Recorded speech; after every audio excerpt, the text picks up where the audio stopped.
Hello friends, welcome again to my channel Gujju તડકા. તો friends, તમે જાણો જ છો અત્યારે શિયાળાની સિઝન ચાલે છે. તો શિયાળાની સિઝન એટલે કે ભરપૂર માત્રામાં લીલા શાકભાજી ખાવાની સિઝન છે.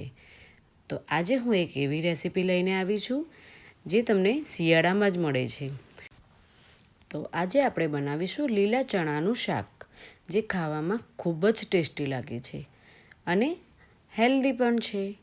ચણા આપણે ખાઈએ તો એકદમ આપણા શરીર માટે શક્તિવર્ધક પણ છે. તો ચલો આપણે બનાવવાનું શરૂ કરીશું. સૌપ્રથમ અહીંયા આપણે 1 ચમચો તેલ લીધેલું છે. તેલ ગરમ થઈ જાય ત્યારબાદ આપણે તેમાં જીરું એડ કરીશું.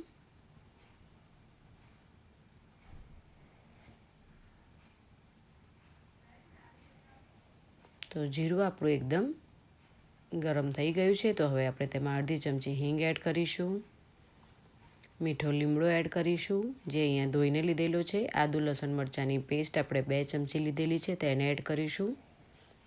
ત્યારબાદ અહીંયા લીલી ડુંગળી, જે એકદમ સરસ ધોઈને ઝીણી સમારીને લીધેલી છે, તેને એડ કરીશું અને બધા મસાલા એકદમ સરસ હલાવી લઈશું.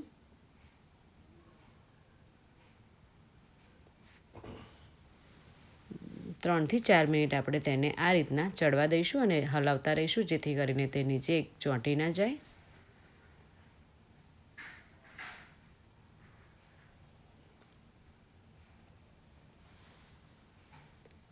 તો આ રીતના આપણે હલાવતા રહીશું. ત્યારબાદ હવે આપણે 1 બાઉલ ઝીણા સમારેલા ટામેટાં એડ કરીશું અને તેને ફરીથી બરાબર હલાવી લઈશું.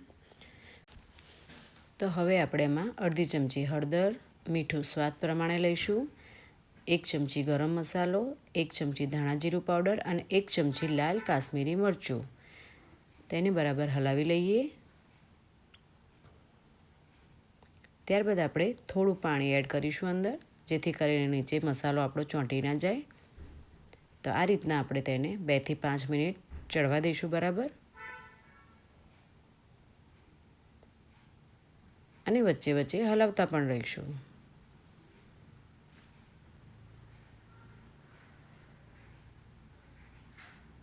તો 2 થી 5 મિનિટ થઈ ગઈ છે ફ્રેન્ડ્સ. તો આને બરાબર હલાવી લઈએ.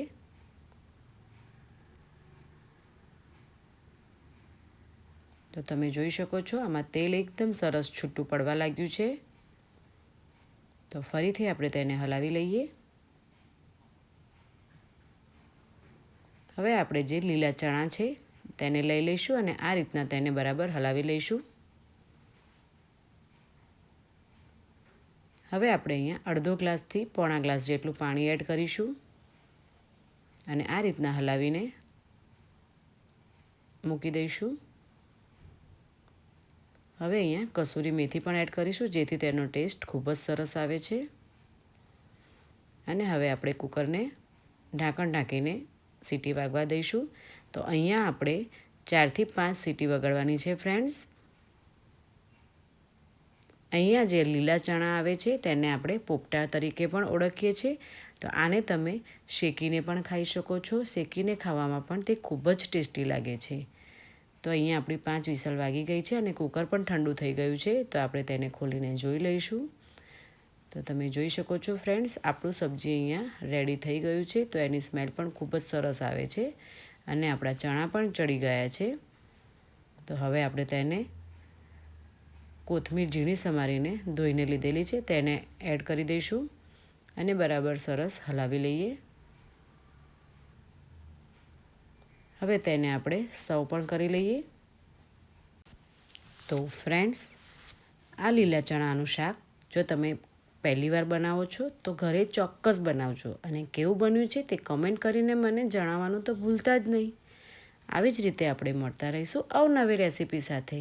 મારો વિડીયો ગમ્યો હોય તો તમારા ફ્રેન્ડ સર્કલમાં લાઈક અને શેર કરો. ફરીથી મળીશું નેક્સ્ટ વિડીયોમાં. Thank you.